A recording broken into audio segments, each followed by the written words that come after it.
Hi, everybody. Welcome to AITA Pod. I'm Danny Vega, joined by two amazing guests today. Returning to the pod, he is the OG homie, host of Spiritual Guru Podcast, regular at my stand-up show, writer or whatever, featured on Comedy Central's Alternatino, Full Frontal. Brendan Fitzgibbons, welcome back. Did you call me, is it called the Spiritual Guru Podcast? You got that wrong. Spiritual Asshole Podcast. Good job. We can call it Guru. It's fine. I'm sorry. Just for when he starts his cult later. This guy just wants to play volleyball with a bunch of hot chicks. And she's... I like that's what you think cults are. Yeah, that's what they are, right? You know, they all just get together and play volleyball. Nobody fucks anybody or signs up with just their playing Tesla. volleyball. Just a little volleyball. And you're hearing her voice now. She's a comedian, actor, writer. You might recognize her from Comedy Central, NBC, HBO Max, Netflix, and my stand-up show. Yeah, I'm looping it in with those things. We welcome Suba Agarwal to the show. Hi. Suba, so good to have you. Brendan, it's good to have you too. But Thank you so much. I've been here before. It's not as exciting.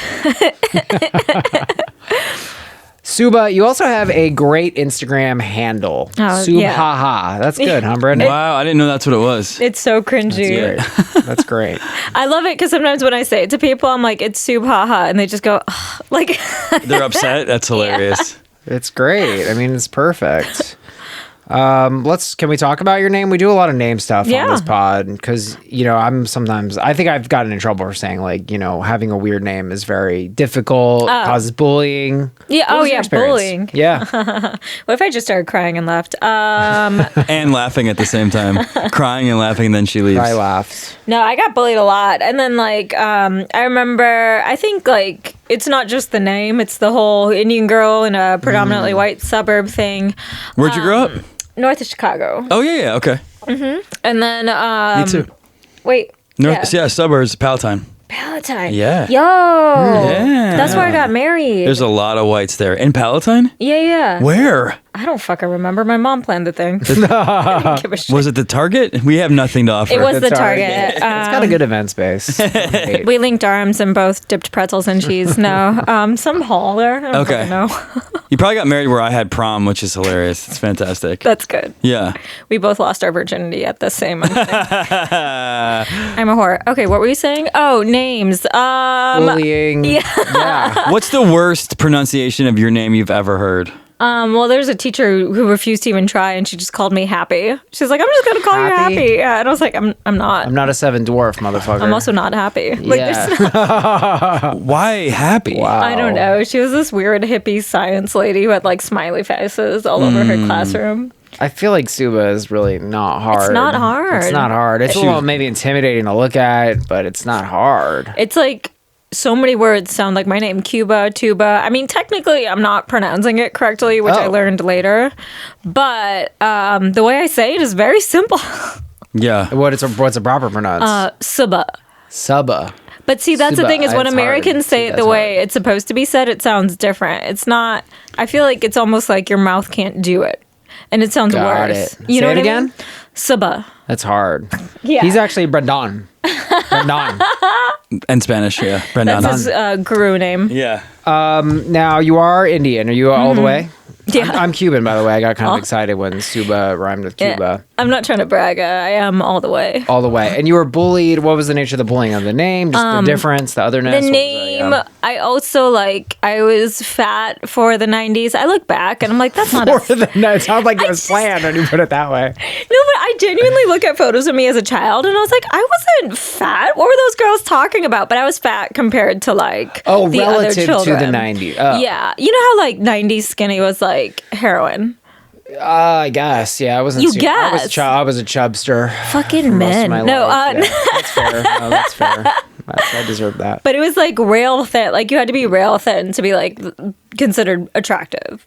So I was pudgy. I would say I was chubby. I was fat, but I wasn't fat. But little did you know that all those girls were riddled with eating disorders. I'm Just in it, bro. Totally. oh, But they were 100%. skinny. And that's all that matters. Nothing. We're tastes ejecting you, as Brendan. good. Okay. So, I mean, I say this also because I think there's a stereotype of, I guess it's like Asian parents, Indian parents would be included, that there's work ethic and, you know, you're a comic who I've loved to watch succeed, you know, thank unlike you. Brendan, who I hate to see No, I'm joking. But, you know, because you worked harder than anybody. And I think that was like a truism. That's like almost like a hacky thing. Suba's not even here right now. She's on a show at 2:15, actually. This is her avatar. Yeah, so her other self is doing a show, and Brendan God is knows making where. this joke based on like what year was that? 2014, 2015 when you would do Karma. Karma was the earliest mic, right? It was at what time was it at? 1? 4 p.m. No, that was 4, wasn't it? I never did that because I had a life. Thanks. Thank you. That's why we hated watching you succeed. Brendan. No, I did the book shows there though a lot. My clothes would smell like horrible cigarettes. Yeah, because it was a hookah lounge. Hookah lounge. And I remember this guy, Tito, who now is on TikTok as a fake homeless person. Oh my God. Tino. Yeah. Oh, Tino Romero. Oh, yeah, dude. Very Yeah. familiar with him. Yeah. And- Have you seen his fake homeless videos? He's a fake homeless guy now. With Carabano? I don't know who's. I think it's with Carabano. He would, but anyway, he would get grapes and Oreos. I remember you pay $5, but you could have some of the grapes and Oreos. Grape and which Oreos is that kinda he nice. would tell us he bought with his EBT card. The government paid for him. Yeah. But you were just sort of, everyone knew you as the hardest working comic on the scene. I mean, Brandon's been joking about it since you got here. Just show after show after show after show. How much of that is you? How much of that is how you were raised? Is there a relationship there? There's absolutely a relationship there. I mean, for one, it's like your parents didn't. I'm projecting. Danny, your parents. My parents wouldn't give me love and affection if I didn't do well. Like it was to the point where I'm dead serious. Yeah. Like No, for sure. I would bring home I remember at one point I brought home 100% on a test, and then my mom flipped it over and was like, "Why didn't you get the extra credit?" Like I got Oh my God. 35 out of 36 on my ACTs, which is that good? 1 point away from a perfect. It's insane. I got a 30 and bragged. But I got my 24. mom for a month kept trying to get me to retake it. What? Yeah, because she's like, it's not perfect. You I mean, could get perfect. holy if you got That's shit. 99 percentile for sure. Yeah, right? yeah, but No, she's it's just like- insane. A 35 is insane. Yeah, it was like that environment was what I was like raised in, where it was like never good enough, and then it was intense. It was very intense. But I would say doing the Karma mic, it's really a 0 out of 36. It's fully You leave a lot dumber. So when you went into comedy, there's not a lot of structure. So how did that play into your mentality? Well, I think part of the problem is especially with immigrants, they come here on the myth that America is a meritocracy. Yeah. And my mom tried to warn me about that with the entertainment industry. She's like, it's not fair, blah, blah, blah, blah. But, it's like you work hard, you study hard. And for a lot of the careers they push their kids into, that is the case where you achieve the highest on the test. Then you get into the best university, you do the best there, you get the best jobs. And it's so it's like I was raised with that mentality. So I went into comedy and I assumed every time I didn't get something, it was because I wasn't good enough or I wasn't working hard enough, as opposed to my uncle wasn't a director, or I was so awkward. I was so awkward. I could not network for my life. I was uncomfortable to be around. I was so weird. I've had multiple comics come up to me and be like, I thought you hated me. I just thought you hated me. Yeah. Yes. Not hated, just I'm not important enough. But- You're like Suba. It's respect. No, but that's the thing is I was so lonely and terrified of everybody, but I just didn't have any social skills because I've been so heavily bullied, and then all I knew was work, and I was like, just work really hard and everything's gonna pan out. Not true, but it was yes, and then also it's I feel like some people don't understand how much someone from my background has to give up a lot of times to pursue something like this. I genuinely had to give up my family. You know what I mean? So at one point we weren't talking because it was so toxic, because they were so upset. And to have your mother calling you literally weeping. I don't want to get into it too much because I don't want to I'm trying to be more respectful of her privacy, but it was fucked. The shit she said to me, what I went through to even pursue it. That you were taking this path. Yeah. And so Wow. it's I gave up so much to be here. It has to work out.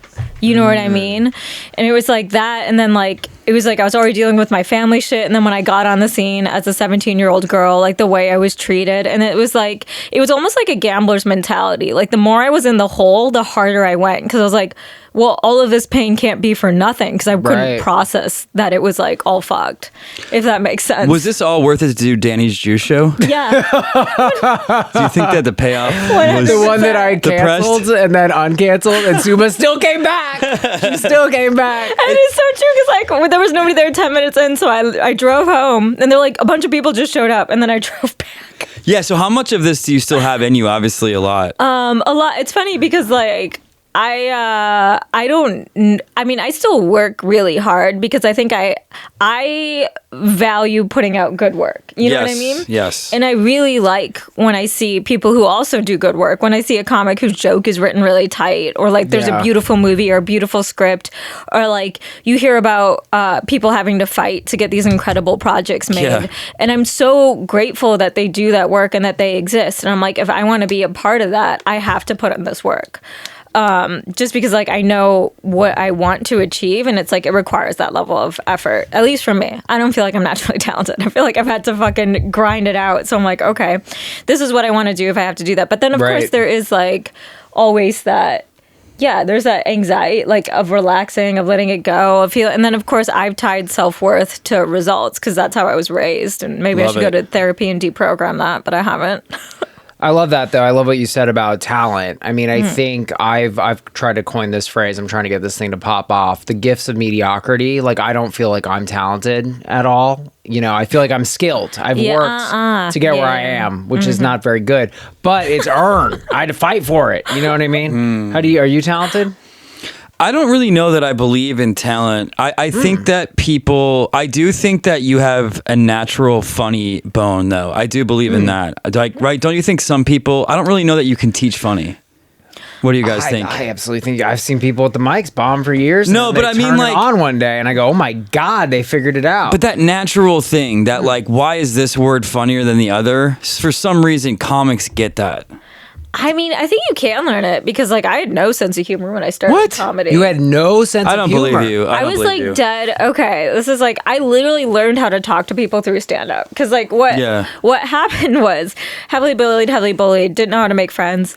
I went to from like that all-white suburb, mostly all-white suburb where I was getting bullied, to a high school that had like Indian kids in it, and then they all hated me because I didn't know what. Fuck. But I didn't know anything about my culture, so like they were just like you know. So then I was immediately rejected by them. And then it was that point where Russell Peters went viral amongst all the Indian kids. Peters, yeah. So I wanted to be like him so they'd like me. So then I started studying comedy when I was 16 for like a year. And I did nothing but like binge Comedy Central. Like my parents forbade me from watching it, but they had an illegal cable hookup. So I could record it while playing something else on the TV so they didn't know. So I'd like wait for them to go to sleep.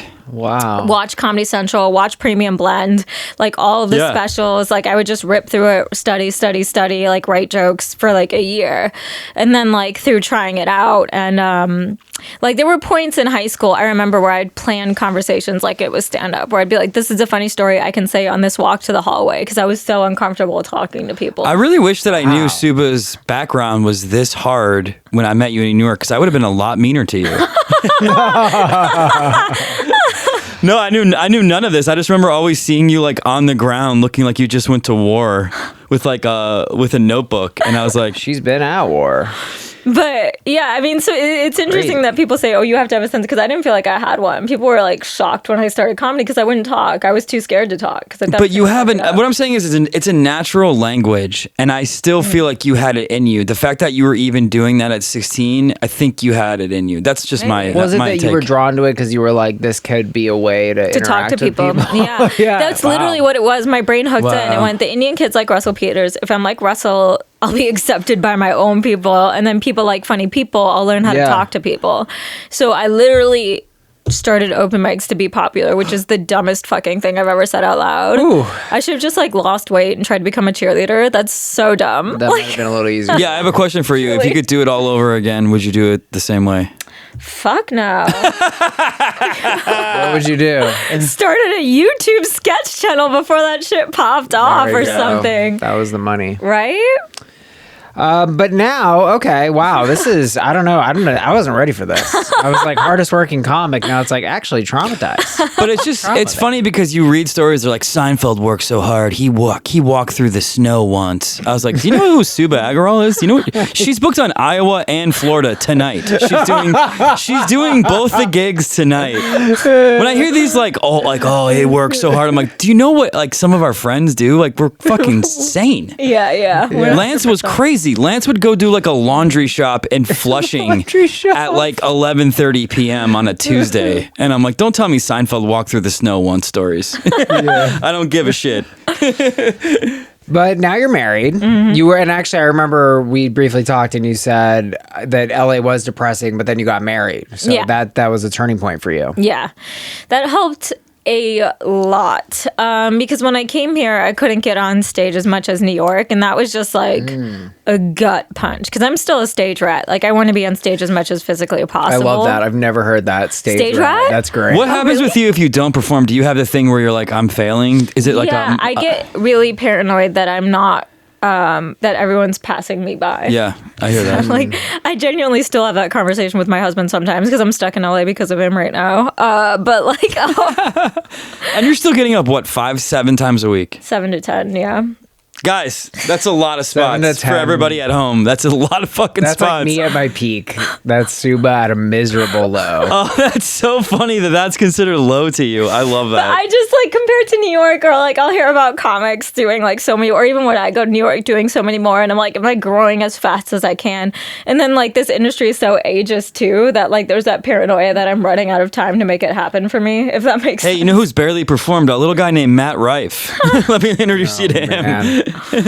So your hubby is a good source of support. Do you run jokes by him? How does that play out? No. Oh no, No. your face there was big no. No, I mean, I guess if I have like a writing packet, because he used to be a comedian, so he has a good eye, but he hates it.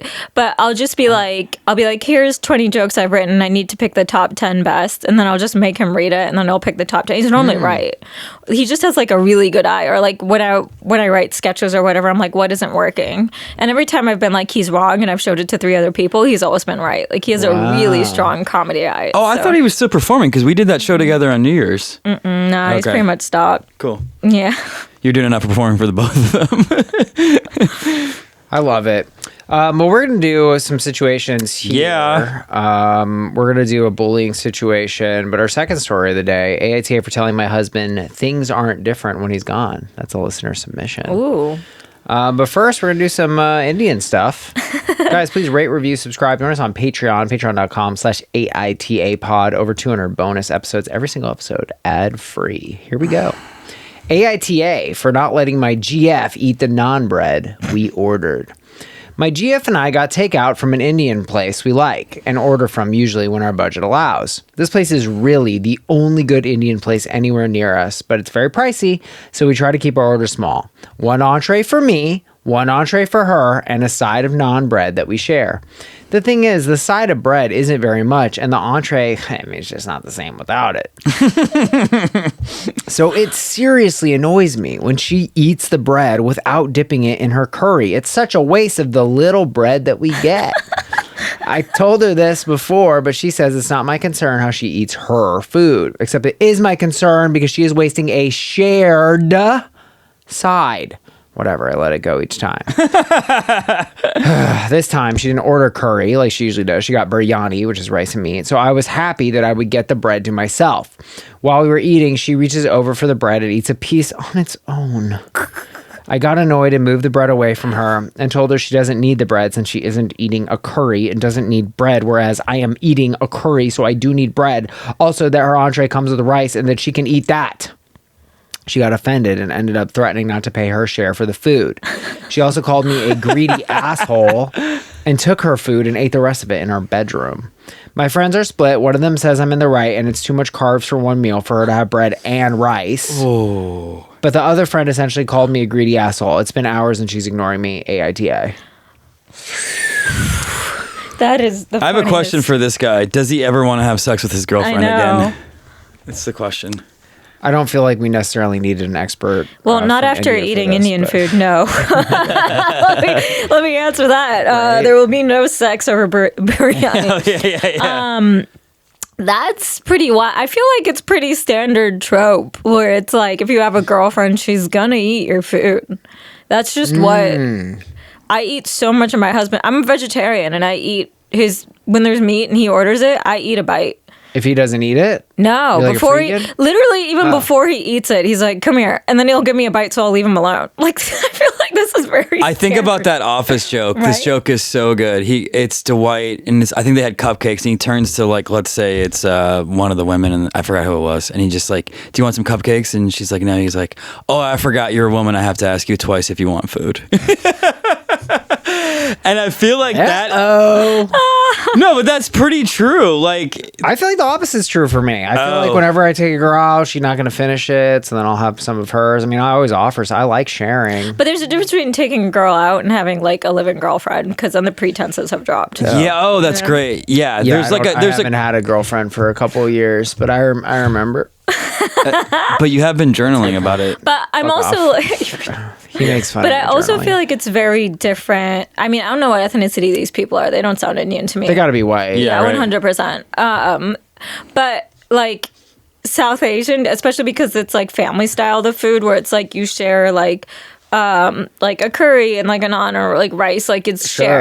shared. So I'm very accustomed to sharing food. Or like when we went out to eat at a restaurant, we'd pick out things that look good on the menu, even if it's a single dish, and then we'd like cut it up and share it so everyone could try what they wanted. And then my husband is white, so it's very much as my food is my food. This is my get off of my plate. Like it's very like Oh, he doesn't want you to separate. eat it. He's gotten used to it now. Her husband's a truck driver, by the way. My food is my food. I really got my food.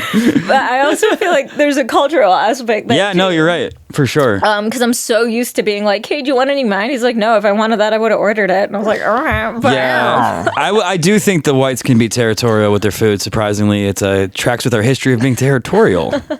But I do agree with that for we sure. manifest destiny. Yeah, with our sandwiches. I feel like it varies per. I mean, I definitely think of anyone who just is going to be like, no, I don't share. It's going to be a white person. Yeah, But so in this situation, they both go. They have a seemingly a pretty simple situation here. They each get one entree, Yeah. and then they split a side of naan bread. I guess my question for you is there any sort of rhyme or reason to what he's saying that there is an override on the split because the curry goes better with the naan? I mean, I kind of am with him on that a little bit. It does go better, Does hit but different. you can't tell somebody how to eat their food. That's wild. That's so controlling. Could you imagine if someone if you put relish on a hot dog and then someone just came and like dusted it off and was like, that doesn't go together? Like you can't. Right, I need the relish Yeah, for my that's- pancakes. Ew. I also feel like this couple's just been spending too much time together. They're reaching that stage where they're just like everything they do is annoying to each other. It's too much carbs for one Yeah, meal. like the fact that they're What? even having that discussion.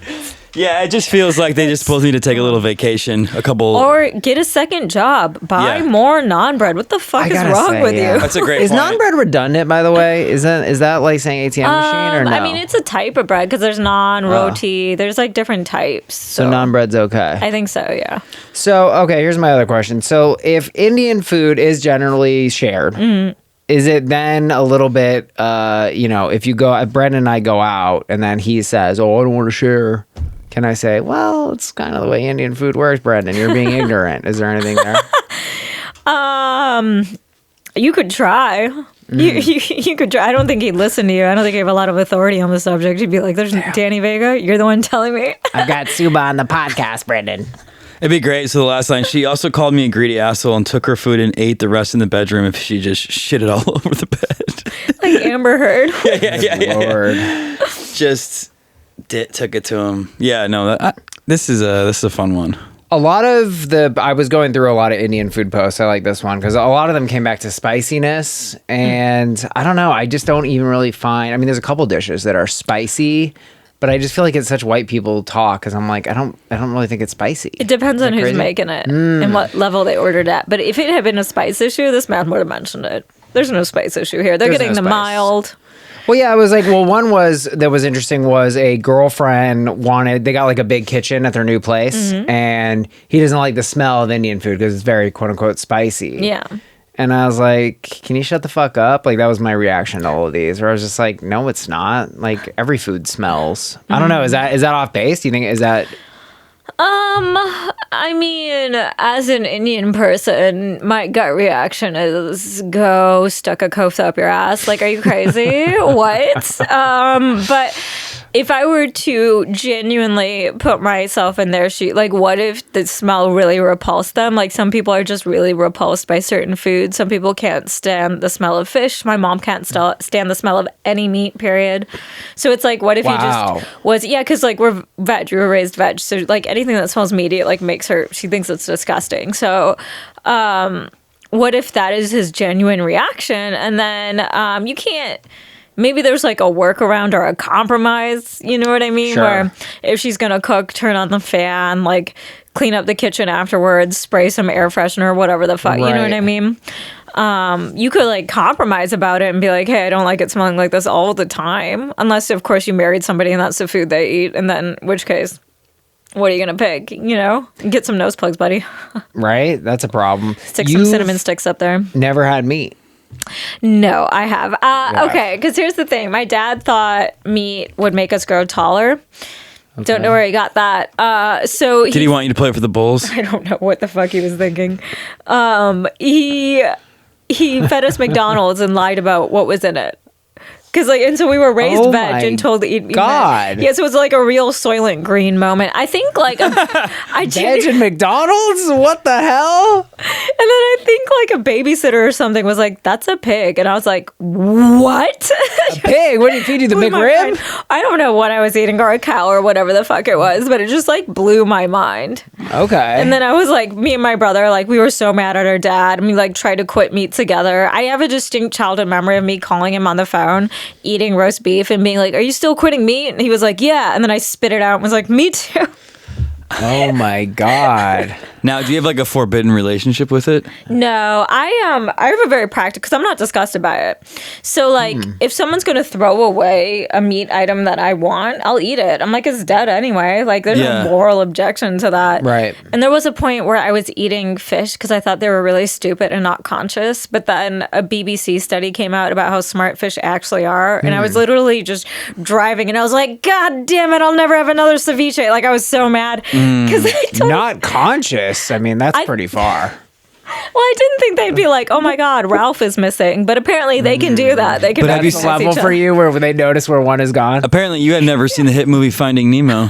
Yeah, that's a great documentary. AITA for not letting my GF eat the naan bread we ordered. I think this one is just someone deciding that his curry preference overrides the split naan, and you're allowed to do whatever you want with naan bread. I know, and if you can afford only one naan, you're lucky you have a girlfriend. So yeah, how much is an extra naan? $3.99 now?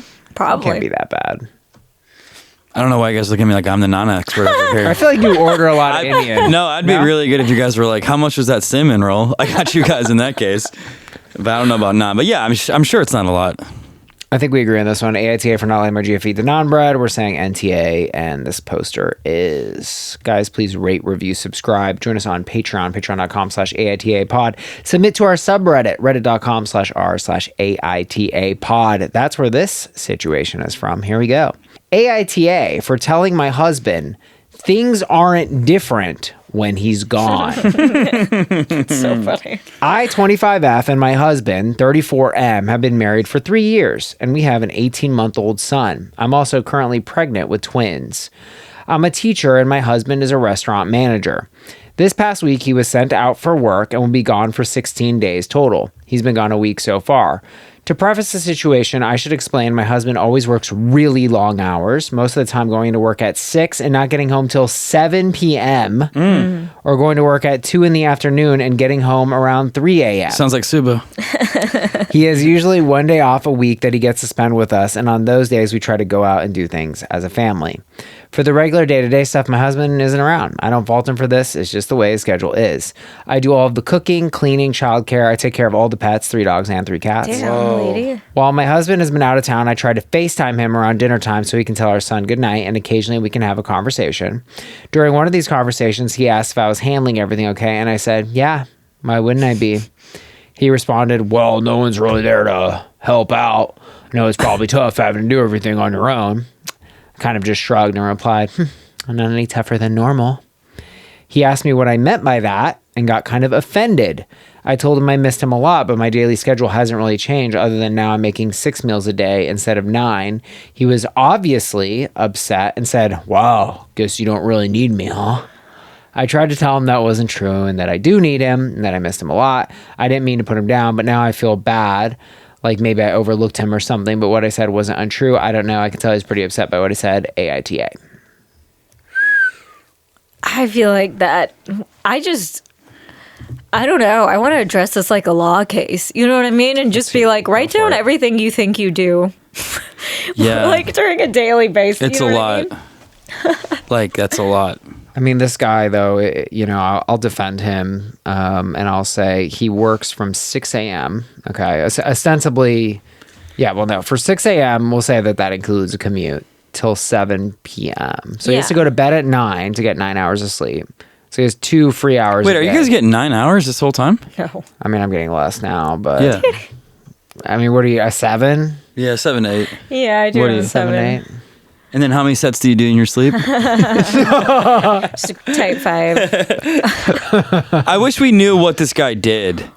He's a restaurant manager. Oh, okay. Sorry, I didn't see that. That's wish to my command. That's hard. That's a hard job. That's a hard job. It is, but that's the thing is like he is contributing, but he's contributing financially. That's fair. So financially, emotionally, but even emotionally, like she's saying, like they're not really hanging out except for that one day a week. Right. So if he's gone for like 2 weeks, he missed 2 days? That's not going to be like a huge impact. So I think she's like, yeah, you don't impact the day to day because you're not doing the day to day because you're out working or earning money for the family. Like there's nothing wrong there, but I don't know. I don't know why that would be confusing to him would be my question. Like, what does he think he's doing? Yeah, I guess for me, my read on this is he's out on this trip, 16 days. He's been out for a week, which, those first couple of days are fucking popping off, right? You're like, I'm here. I got nobody to deal with. Yeah. He's going to get a little drunk. Get a little drunk. 2 Bud Light Limes. Throw on the Stars channel, Maybe order some adult films. There we go. Get some Indian food. Get some naan. It's my naan.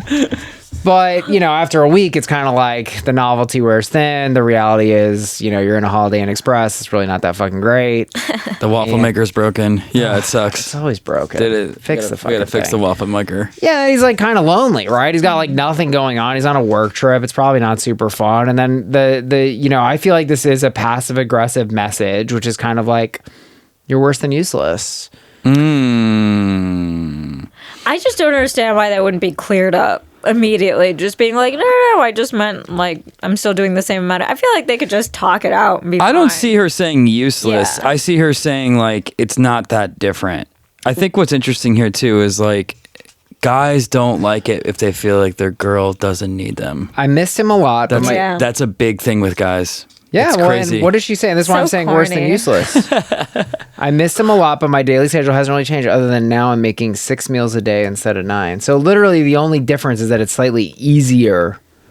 But deep down she wishes he was there. Yeah. It's not like she's like, get out of my life. Like you're a loser. No, she's not saying that, but I think what she is communicating is that you are not helpful at all to me, which is not something he wants to hear, which doesn't seem sustainable. I mean, I guess my question for you guys is, does this sound like somebody who's happy with their situation on her end? I mean, I don't know. I wouldn't be. Like, can you imagine wouldn't be. I don't want fucking kids, let alone 3 of them. And then 3 animals? 6, and then 3 cats, 3 dogs. Yeah, That's a lot of the That's animals. insane. Yeah, and that's then a lot she's of a animals. teacher on top of that shit. I'm A like, giraffe. Yeah. holy shit. This lady is like that's a ton of work. But I mean, some people really want to be a mom, so it's like this is her dream job or whatever. So it's like maybe she's fine with it, but I couldn't. But also maybe it's more of just a resignation where it's like, okay, we have all these expenses. So it's like a kid, all these animals, 2 more coming. This is really expensive. He has to be working these hours. So for like their life, I think she understands it, but I don't imagine. I mean, it's not like he's gonna come home from working 6 a.m. to 7 p.m. and she's gonna be like, why didn't you do the dishes? Of course not, Yeah, I mean, I think it's just hard for both of them. I think it's a shitty situation. Yeah. Yeah, I feel for both sides of this one, for sure. I don't think there's a lot of malice here, though. I don't see it. No, I don't think malice, but I just think this is not a great timing for this communication. I think Yeah. basically to me, this communication is clear, which is that this is not sustainable. I don't think this husband can hear you are basically useless, worse than useless. You not being around here is actually making my life easier. I think that's not a great thing to hear. That is pretty rough. To be like, the only difference is I make 6 meals instead of 9. That's pretty cold. That's pretty cold. And I don't think she's being dishonest, but I think Yeah. this is a revelation that comes at a brutal time when he's away from the family. He's missing the family. This isn't really a time to break harsh news. You know what I mean? Yeah. So I think it was, not ideal, but I think she also probably realized it herself. She had just kind of been like, damn, now that he's gone, things are actually slightly better. Yeah. So, but I'm with you guys that I'm not trying to blame here. I kind of excuse everybody's behavior in this. Yeah, Like, okay. if she was mad, great. If he was quietly, having sex with Applebee's barista, it's fine. Applebee's barista. Yeah, they do coffee now in my mind. I don't think they have a separate barista. I think it's Applebee's barista. It's a new Applebee's coffee shop. I just feel like this is kind of like how I grew up, like, and how all my friends and family grew up, and it just creates stress, havoc. And so it's like, yeah, it's not great. What does that mean when you say that? That's how they grew up? Well, like with a dad who was gone all the time and a mom who was left holding the bag for everything. Damn. I mean, my dad wasn't gone all the time, but a lot of my friends' dads were. A lot of my uncles were, and so it was just like, good luck. And it's like, holy shit, both sides. Like, it sucks to be both people in this Yeah. equation. Yeah, I mean, we could also look at this as, a state of the times. Everybody's strained money-wise. We've got 2 incomes, 2 real jobs, 2 people working hard. teacher. But it's not a lot. Yeah, If they're in Iowa, that's like $5 an hour. Scraping. I'm a Jill Sandwich writes, one non-bread. at this point in my life, almost all my friends who are getting divorced in their 30s and 40s cite the fact that at least if they split custody with their husband, they'll get a break from the kids. Wow. I know That's more a great than one point. woman who realized they didn't want to live with their husband anymore while they were out of town. Again, not saying divorce is imminent, but I can understand where these feelings would come up while he's away. Your husband seems to be under the impression that he does a lot more than he does. No assholes here, but please have a sit down when he comes home and try to work out the division of labor. You guys need to get a full picture of the other's perspective and hopefully get on That's the really same smart. page. Yeah. That's crazy, though. People getting divorced just so they can take care of one less kid. I've also heard of a new trend of couples living in different houses, which I think actually could help. I'm Who into the fuck that. can have dip? Yeah, dog. Oh, we What lost in you, the bro. tech CEO is like, I'm going to take the second house? Who's saying that? That's fair. What? That's fair. I'll take the See second there, house. but- I'll stay with it. I think I'll the stay with idea wife. is like I think there's this concept that you have to like completely intertwine your life with someone so intensely, Yeah. and that's not really that sexy. No, I mean, but I don't know. I couldn't imagine. I would be pretty pissed if my husband was like, I'm going to go stay in another house. Like, but I also travel for comedy and You're kind of creating the distance, yeah, it's good. Like I work a lot and we kind of work opposite hours. So there's, I think couples need space, but I think Yeah. another house is pretty fucking wild. Well, it sounds like you're creating the space. Not everybody is as driven as Suba Agrawal, so the rest of us just need a separate house to create the space. That's it. I really like what you said, Brendan. I actually think you brought up really solid because I think a lot of people want a husband blame here, and he might be a shitbag, but in this situation, no, I don't think he is at all. right? No, I don't think he's a shitbag. It sounds like this guy has a pretty brutal life. I mean, this Yeah. guy is working just, I mean, what do we say? If that's 7, he has 4 free hours a day. Like, this Yeah. is a lot of strain. I think it's, she's young, she's 25. She's coming into this realization of like, look, this household division of labor isn't working. He didn't pick up on it, and maybe he could have been more proactive as well. But like, I think they both kind of fell into this pattern. And once he was away, it kind of like, she felt it. Yeah. Yeah. AITA for telling my husband things aren't different when he's gone. I think we agree on this one. It's no assholes here. Yeah, I'm definitely done with that. Guys, please rate, review, subscribe. Join us on Patreon, patreon.com/AITA pod. Over 200 bonus episodes, every single episode ad free. All right, we're going to wrap this thing up. Okay. Suba was bullied. Brennan, were you bullied?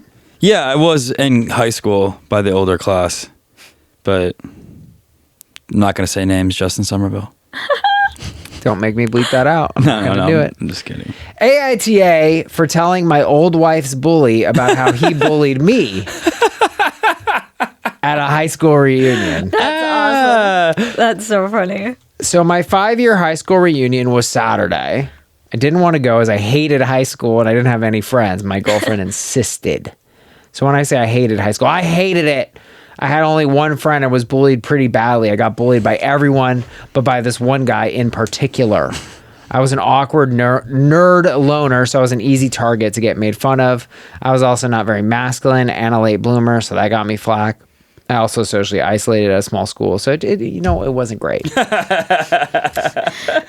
This bully made me fear waking up because I knew I'd have to cross his path. He made my life a living hell. So I begrudgingly went, expecting not many people to go, but to my surprise, about a third of our graduating class was there, including my bully. So I went around talking to people, and surprise, surprise, no one knew who I was. Well, except one person, the bully. So I tried to avoid him before crossing paths and making small talk. He said he remembered everything and said it was wrong of him, and we were just kids.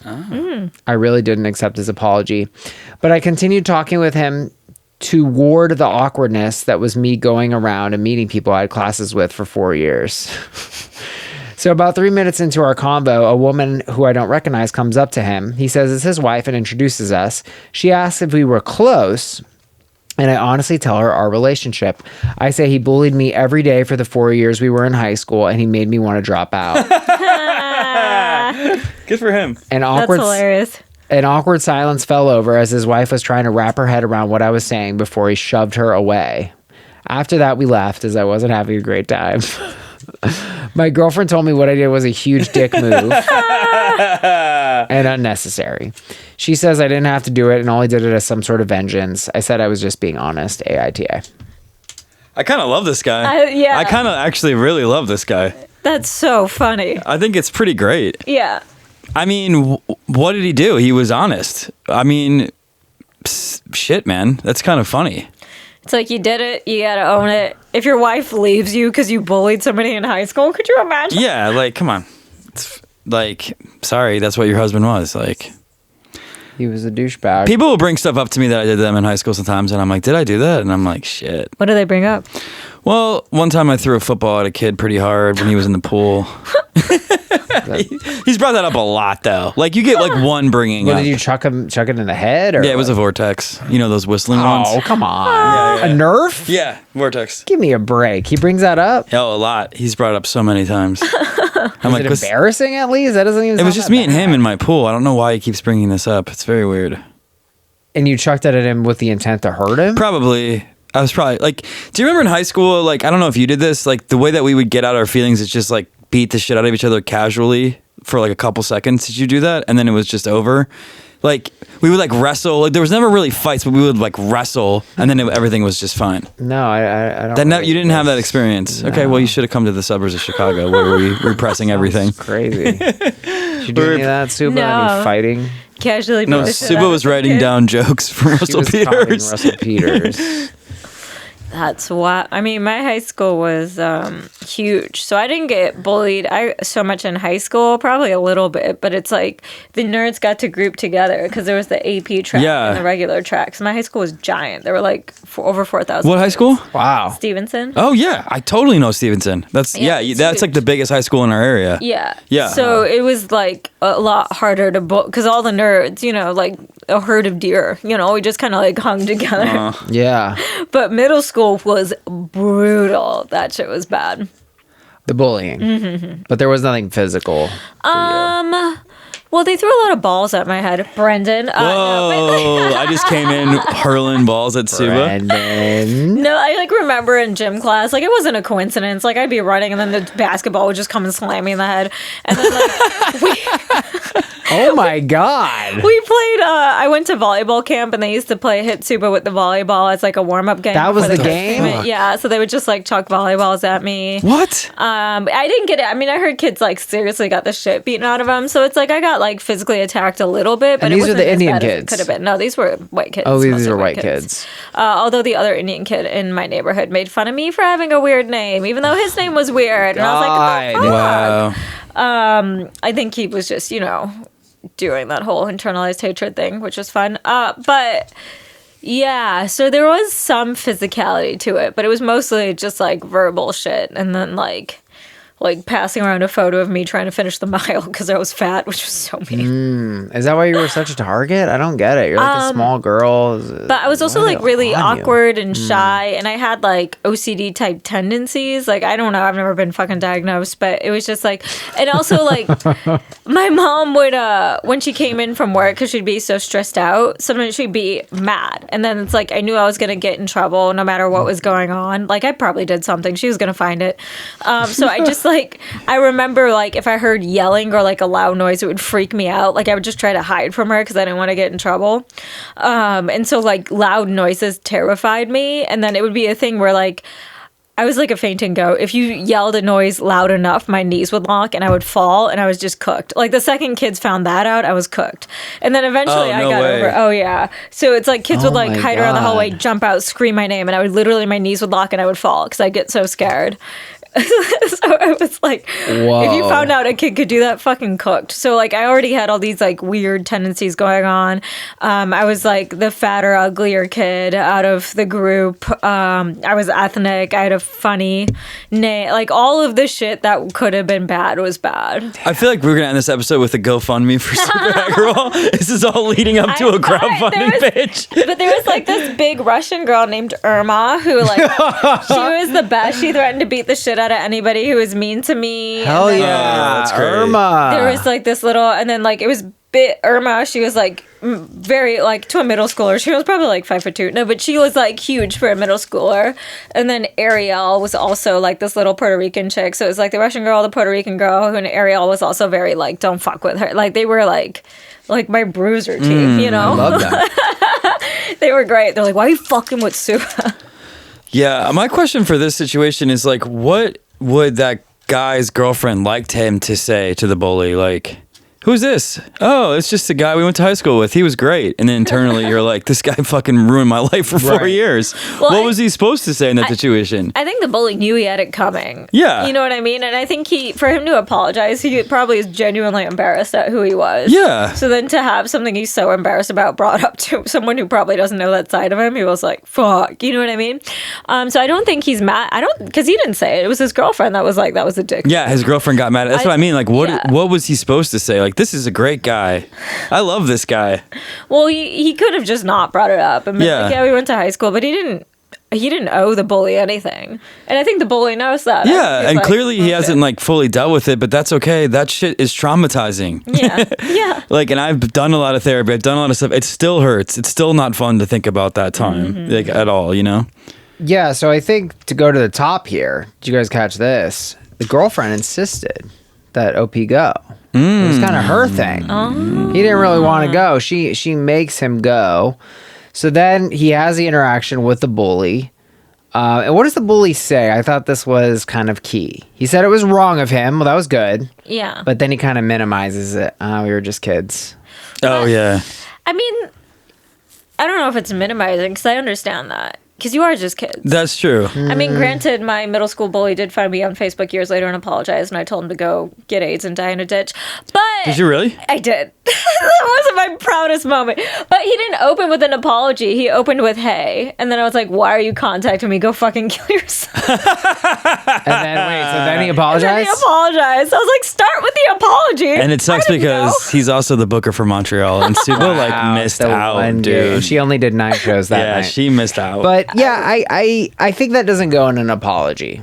I think it's kind of like for like if you know, I don't drink, but if I was drunk, you know, I say, and I was really mean to Brendan all night. I say, if your work ethic is pathetic, you don't work like Suba. It's pathetic. Then the apology, I don't keep hitting. Well, I was drunk, Brendan. I'm sorry, but I was drunk. It's like that's making the apology more about me. Yeah. And it's like, no, the whole point of an apology is that you're hearing the other person. So he just, I think, I mean, it really kind of does depend how he said it. If he had said like, you know, I was a fucked up kid and it was wrong, that doesn't sound so bad to me. But if he was kind of like, yeah, look, what I did was wrong. It was wrong of me. But, you know, we were just kids. That's kind of shitty. It's kind of like saying like, Yeah. your pain isn't that bad. You know? I also love it so much that he only knew the bully at the reunion. It's so yeah, funny the to one me. fucking person. And he's like, all right, man, we're just here. Fuck it. I'm just going to talk to you. You couldn't talk to anyone else. Well, yeah, This poor that was the bastard. crazy part. He said he would rather, to ward off the awkwardness Yeah. of going around, he would rather talk to his fucking bully. I mean, toward us, the awkwardness of telling his girlfriend no, he went to this reunion. This man. Oh, Yeah, this poor guy. this man, we're rounding He's up. still on him, he's still man. getting bullied. He really is. And then, so then who gets mad? Okay, so an awkward silence fell over as his wife was trying to wrap her head around what I was saying before he shoved her away. Whoa, what does that I hope mean? he's exaggerating. That's Yeah. fucked up. Well, he probably just pulled her away. I don't think he like pushed her to the ground. Don't Don't listen to her. Okay, we're gonna check out the brownie table. My girlfriend told me what I did was a huge dick move and unnecessary. I don't see that at all, No. though. I'm not with that. That was not a dick No. move. He said the truth. I think that's actually an awesome move. I think like if I witnessed that, I would be like, that was awesome, dude. Good for you. How would you feel? Well, you're single, but you. Sorry, I didn't mean that in a mean way. No, that's fine. So, if you went to your husband's high school reunion and somebody said this about him and he didn't forewarn you or anything, I already know he's a piece of shit. He's like warming me, said some mean shit to that guy. And I'm like, what did you say? He's like, yeah, I used to drink a lot more. And I was like, what is going on? Like, he's always, wow. and I'm like, he's just like very outspoken for like better or for worse. And there's been like times like, well, we'll be in a parking lot and be like, I hate this guy. And he'll start talking shit. And I'm like, stop. But that's just who he is. But Yeah. that's also why people love and respect him so much because like he's never been like Right. nice to somebody just because they're successful or they're an exec or they're a VP. If someone's a piece of shit, he'll tell them they're a piece of shit right to their face. So like people genuinely look up to him because he has so much integrity and he is 1000% himself in every situation. Wow. But like, and he won't be, but that also has made him like awkward at parties because I'm like, he Sure. said what? And I'm just like, you know what I mean? Like it's just. But that's why I like what this guy did because it shows that he's grown too. Yeah. To call him out to Ooh. his face, to not like be scared of him, to be Yeah. like, yeah, this guy ruined my life. I think that's awesome. Yeah, and it's just kind of like, yeah, so I wouldn't be surprised because my husband is 1000% himself in every situation. So, like, that wouldn't surprise me because I'm like, I know who he is. yeah. And, like, your wife should know who you are. Yeah. You know what I Yeah, mean? and if this guy was keeping away the fact that like he was a dick in high school, why? Like, why would you keep that from your wife? Do you want to try and look good when you were 16? No one gives a shit. And I'm kidding. I don't think my husband is a piece of shit. I love him very much. Don't be mad at me. I feel like you married the least LA person in LA. I know, So congrats truly. on that. That's great. AITA for telling my old bully's wife about how he bullied me at a high school reunion. I think we might even go all the way to the very rare "You're the hero" on this one. I kind of feel like he's just demanding some accountability. I loved it. I support it completely. I want to be friends with this guy. Yeah, because that's the thing. It's like, I think you should apologize just because it's the right thing to do, but no one is owed forgiveness, you know? So it's like, he apologized just because, like, if that's the type of person you want to be, then you get to be that person now, but you're not owed anything on the receiving end of it. I'm with you there. Love it. Well, guys, thank you so much for joining me. Subhaha on Instagram. Anything else you want to plug? I guess TikTok, Suba Comedy. That's it. She'll be performing at a venue near you, wherever you are. Yeah, wherever you are. Wherever you are. You could be anywhere. Where are you? Oh, Netherlands. She'll be there tomorrow. SUB HAH. Comedy on TikTok. Oh yeah, I'm at the _Brennan Fitzgibbons on Instagram. And my podcast, Spiritual Asshole. Thank you. Love it. All right, guys. We'll see you next time. Okay. Bye.